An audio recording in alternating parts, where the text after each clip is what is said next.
Hi, I'm Father Michael Orsi. I am your host for Action for Life Television, that good news program. The good news with the big G, because it's about the gospel of Jesus Christ.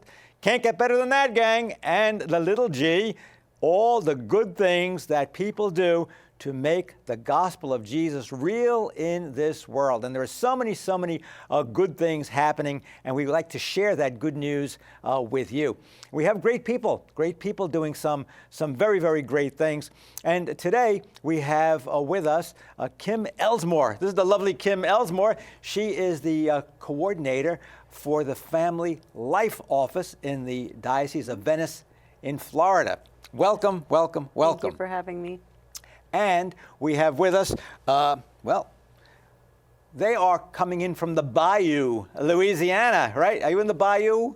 And their name is Ryan and Mary Rose Verrett.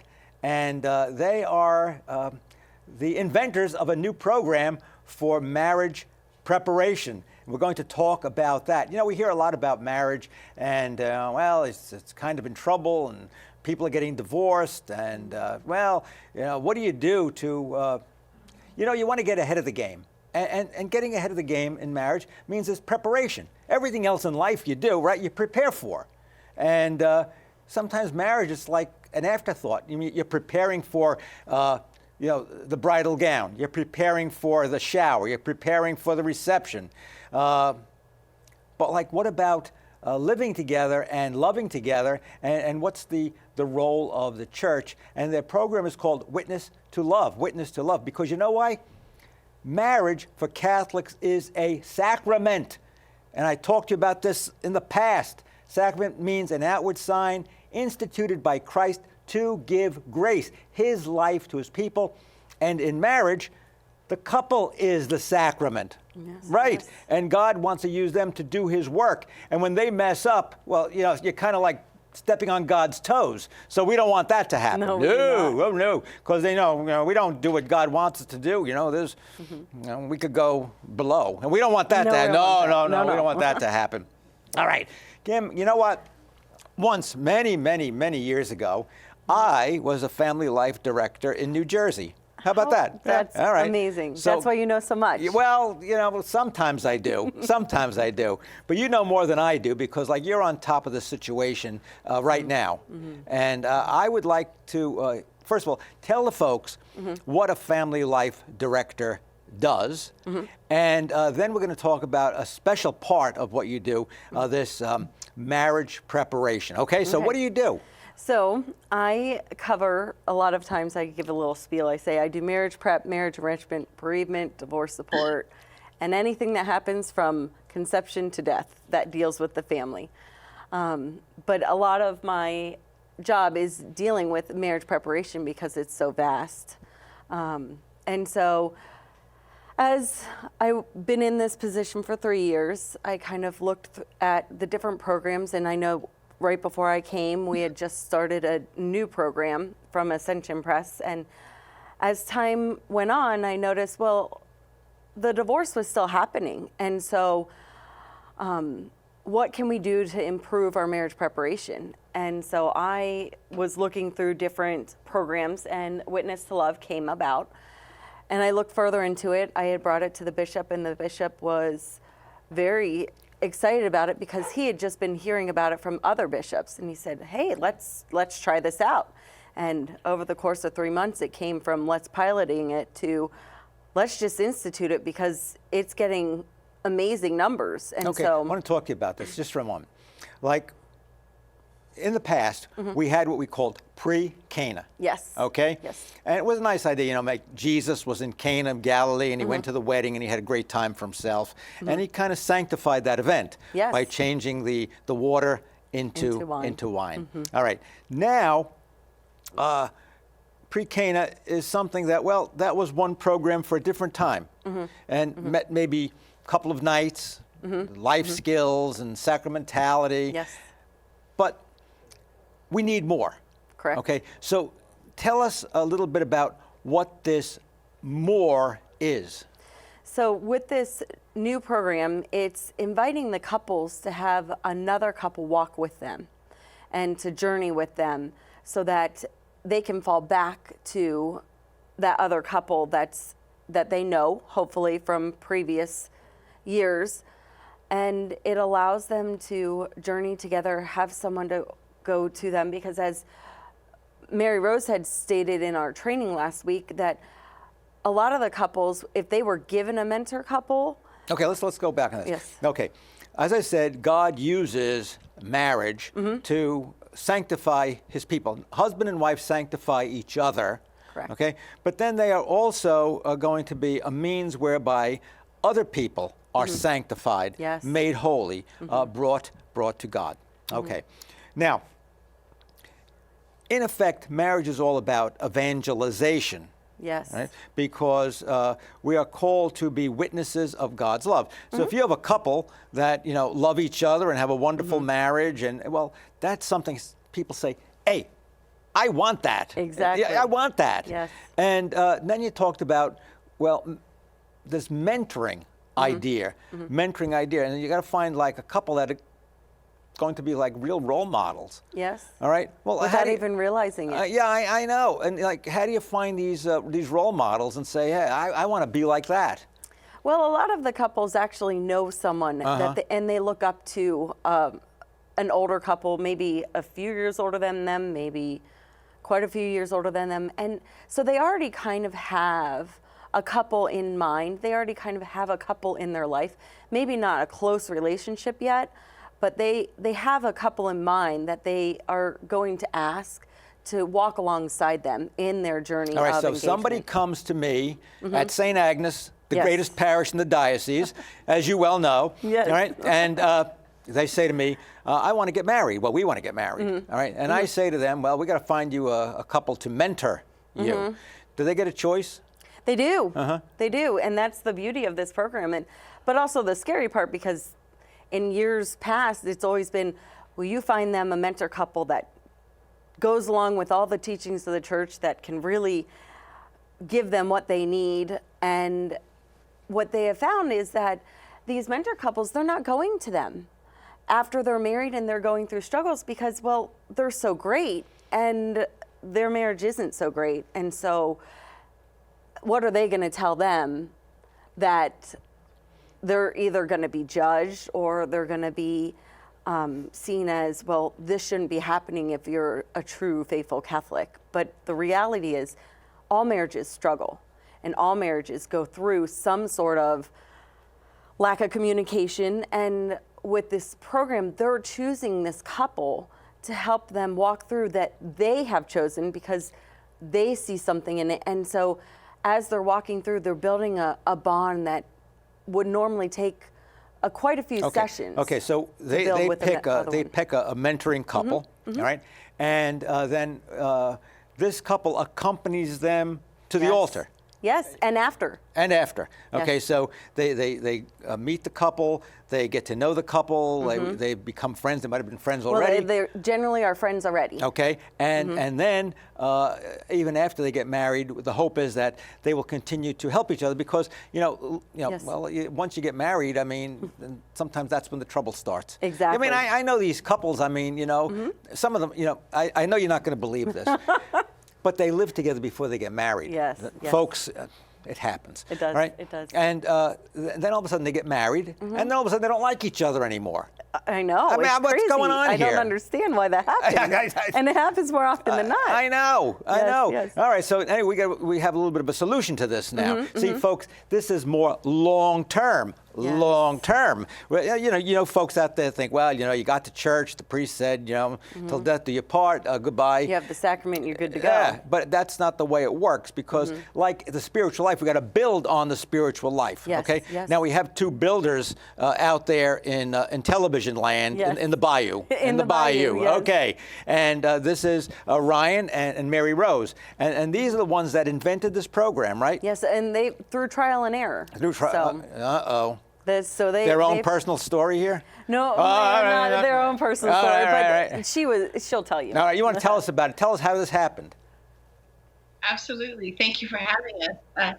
And Witness to Love started, I would say, from really desperation and the Holy Spirit. We were seeing couples get divorced. We were seeing them not going to church, even though They had done extensive marriage preparation, including meeting with trained mentor couples, meeting with father, going to retreats and conferences, taking a full NFT course, taking an inventory. All of that was not changing the divorce rate for couples.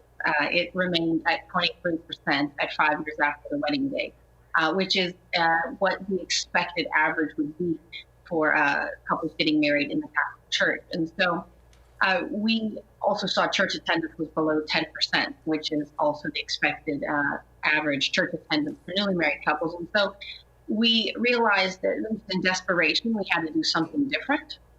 And we looked at everything that had been tried to date, and we couldn't find a single thing that actually lowered the divorce rate. And as we interviewed couples who did get divorced and asked them why they got divorced, who did they speak with, why didn't they come to us, why didn't they go to father? And it was, as Kim mentioned, they thought they would be judged. And they felt like they couldn't connect with the experts out there. And so they all had in their minds someone whose marriage they admired. That's why they were getting married. They had someone somewhere who they said, I want a marriage like that. Okay. So you know, you have all these horror stories, and then you say, well, we have to do something about it, right? Mm-hmm. Yes. Okay, and then you begin to develop this program together. So it was, you know, you and Ryan, you sat down together and you say, well, what are we going to do about this?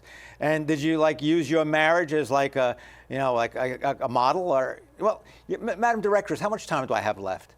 Okay, but we're going to go to a break, and then we're going to get Ryan to speak to this issue. Okay, we'll be right back. We would like to thank our generous sponsors for their wonderful support.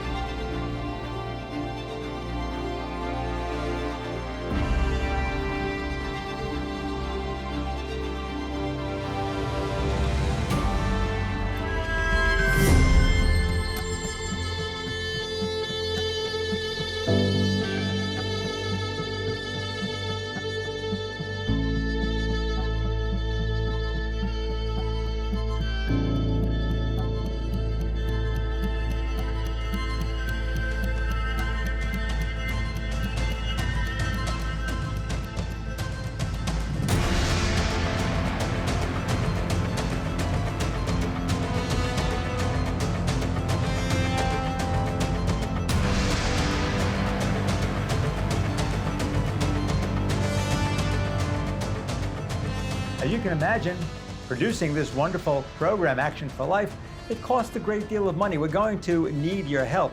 So if you would like to donate to keep this good news program on the air, please go to your computer, your cell phone, actionforlife.net.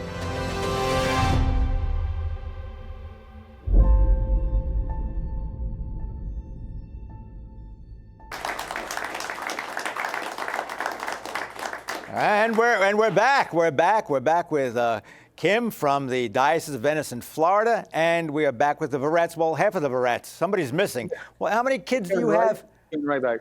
How many kids do you have? So she's busy with the children? Just one. We have 4 and one on the way. We had one empty seat in our minivan, and I couldn't justify it being empty. It's a nice Honda Odyssey, so I thought, Mary Rose, let's grow the domestic church a little bit more. So, okay. God bless you. That's wonderful. Most couples these days want to have like the one perfect kid. I keep telling them I was the last one. Follow your generation. And you talked about mentoring a while ago. And I love the visuals and the scenes. And here's Mary Rose. Thank you for actually looking at. We thought you left. We thought you left them. No. Oh, no, there's no. You get to see how the domestic church work. This is the real thing. But it was kind of mentoring. Paul, you talked about just your thoughts and your generation. Obviously, our generation, in particular, the younger ones, which witnessed a lot of us focus on kind of going, reaching out to millennials.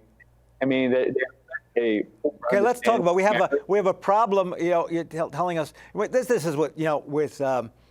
The baby boom generation too, the divorce rates they skyrocketed, and then came Generation X and Y and Z and the millennials now, and they say the millennials are having a lower divorce rate, and I'm going to let you in on a secret. You know why? They're not getting married. Yeah. All right. And That's not acceptable. That's not acceptable, right? Yeah. You're mad, I could tell. Okay. All right. So you come up with this great program, and I was at one of your trainings, and I like the whole concept of the whole thing. Could you tell us now, the steps? Like obviously you prayed over this as a couple, and you saw what was going on. You collected a lot of the data, and you said we got to do something. You got to do something about this, and you did. I mean, you say, you're taking your baptismal promises very seriously. We got to do something. That's what the church is. The church just ain't me. I mean, it takes in like a lot of people. So tell us about what you did. We basically went into the community and started saying, okay, all the new couples coming forward, let's do something different. We've heard from these couples who got divorced that instead of coming to us, they went to their divorced friend for advice. So Ryan and I both had in our lives couples whose marriages we admired. Okay, so you said to me that when they're having problems, they go to their friends. Mm-hmm. All right, who are divorced. Yeah, or divorced. I mean, so you're going from like misery loves company. You said it last week, you liked when I said that, didn't you? Misery loves company. All right. Mm-hmm. I tell you, you know what it means in Italian? You got one stunada going to another stunada. That's what one nut going to another nut. All right, yeah. All right. So you got to go to the right. You got to go to the right people. You got to go to the right people. Okay, tell us then what happened. And so then, as we interviewed these couples, they shared that they had couples whose marriages they admired. And we knew that to be the same for ourselves. And so how could we sort of harness the beauty and the power of those existing relationships so that we didn't spend months and years building bridges that were flimsy? And the amount of church teaching and the grace needed to live out the sacrament, just the flimsy bridge wasn't supporting it. These couples were so disconnected from the church, and couples of all ages. And so to build the trust and the relationships, we didn't have to start from scratch when we were building on an existing relationship and where they trusted and admired someone. And once that light bulb went off and we tested it out and we started seeing conversions in the mentor couples who were chosen, engaged couples having a front row seat to that conversion, both couples really becoming on fire and involved in the community, even before we had any data to show that these couples were staying married and going to church. We could see it with our own eyes, the different quality of the relationships, increased church attendance. And at a 3-year mark and at a 5-year mark, after starting this back in January 2012, we saw church attendance go up to 70%. And then how much? 70%? Church attendance. And then we got it up to 90 after 5 years. Let me tell you, folks, church attendance now, I see the averages between 20 and 27% in most places. Mm-hmm. All right, that ain't good. All right, that ain't good. But you're saying we're getting up to 70 and 90%. Wow. And young couples have the lowest church attendance. They're usually 10% or less, especially if they have small children. Okay, so now we see that marriage is actually building the church community, but marriage is the basic building block for society. Mm-hmm. It is. Absolutely. And, you have healthy families, you have healthy marriages, and I hope those marriages bring in children. Mm-hmm. You have a healthy society. Yes. So when we have a good marriage, it's good for society. And that's the role of the church. The church is not just to help people get to heaven, although, we want to go there too, eventually. Yes. Not right now. Well, all right, we're trying, all right. But we want to build a good society. We want to build a good society. Yes. And that's the church giving service. Vatican II said it's the leavening in the dough. The leavening in the dough. It makes it rise. It's beautiful. Mm-hmm. Okay, so now we have this great program, and you say some really great things are happening. Is it happening all over the country? It is. Okay. Yeah. So, over 70 dioceses. Over 70. We're now up to 75 dioceses. 75. Yeah. 75. And the feedback and the results are the same everywhere. Some places have higher, the 90% church attendance, some have the 70%, but it's between 70 and 90%. And the divorce rate at all the parishes that it's in has been below 6% during the first 5 years of marriage. That's a dramatic drop. That's almost a 20% drop in the divorce rate for these newly married couples.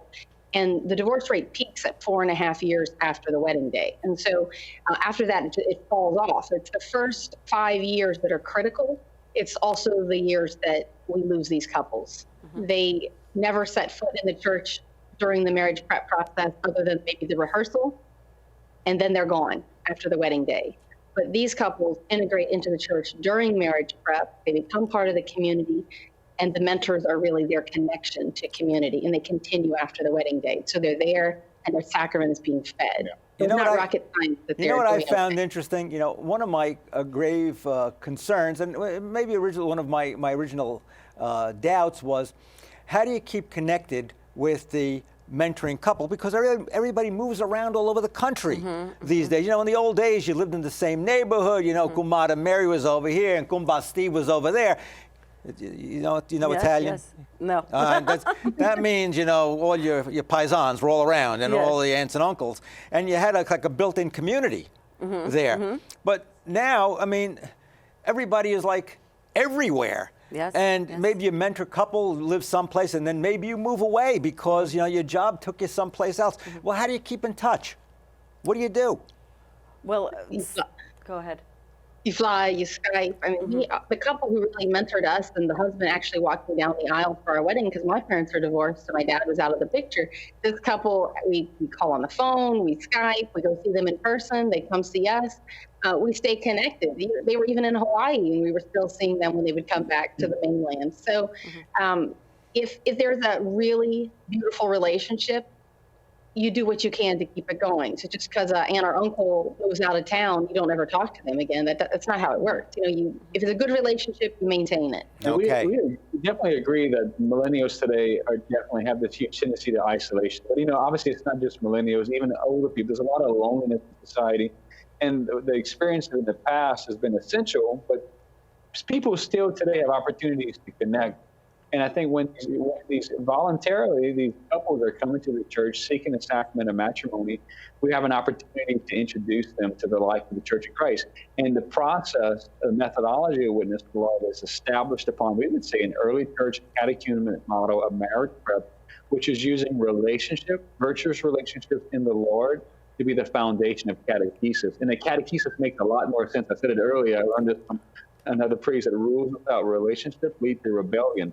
But when we have rules and relationships and connectedness, they stick around because they find something that they're not finding in any other place in society, which is God and friendship. Okay. I think I alluded earlier to the fact, don't get upset, that there are some people who just live together. And that's becoming more and more common. Yes. And sometimes they live together for a number of years. Yes, yes. Right. Well, if you meet a couple and they're just living together, what would you say to them? Why should they get married? It's working. We're living together. And what's the big deal? We have a lot of family members who are in that situation, and friends, people we know. And honestly, sometimes the person they're living with is not the person they should get married to. And sometimes that's the conversation that needs to be had. Often one of them has maybe a commitment issue or a history of abuse, domestic abuse. Maybe they've been in some very unhealthy relationships and they're bringing some baggage in. Some of them have cold feet. Some of them, the family member doesn't like the other. So I think I wouldn't give a blanket statement, but I would definitely ask them, why are you not married? What do you still need? What do you feel fulfilled? Is this enough? It's actually pretty scary, the things you hear people say about why they're not actually married. And very fresh in my mind is a conversation with a relative who told me that the reason she was the happiest in her relationship was because that tomorrow she could wake up and be a different person and it would be okay to her boyfriend.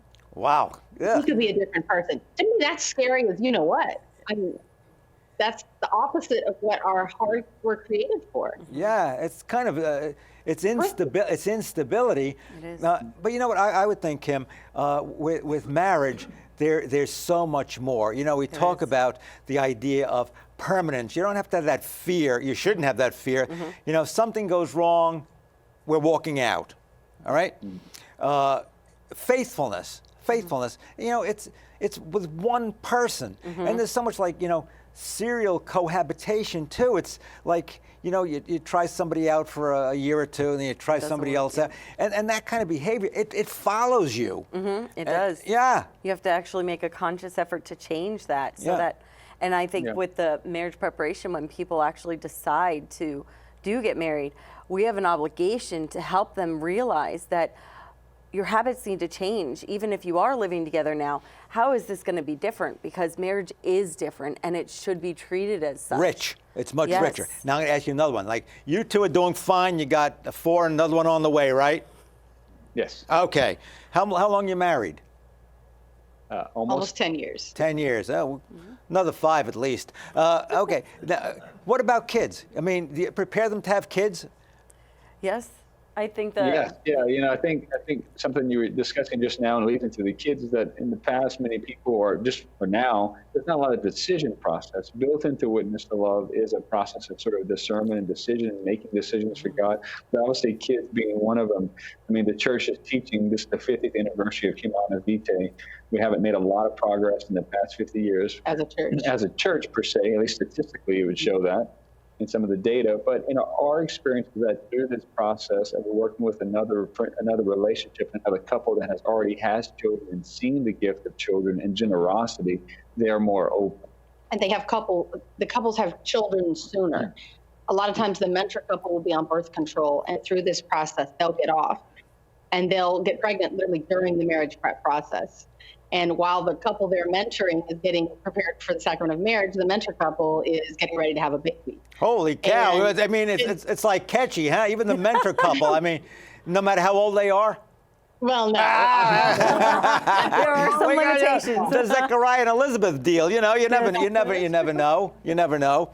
Well, you know, I'm so happy that you were able to be with us today, and you, Kim, and I'm happy to hear about the efforts, in marriage preparation. You know, why wait till it's too late? You know, till the marriage is on the rocks. Start at the very beginning. Yes, start at the very beginning. And I want to thank my buddy Bishop Dwayne for bringing this wonderful program into the Diocese of Venice in Florida. And if you're not Catholic, I mean, find out about the program. It'll work in your church too, right? Yes. Yeah. Okay. Hey, bye, everybody. Have a great week. Bye.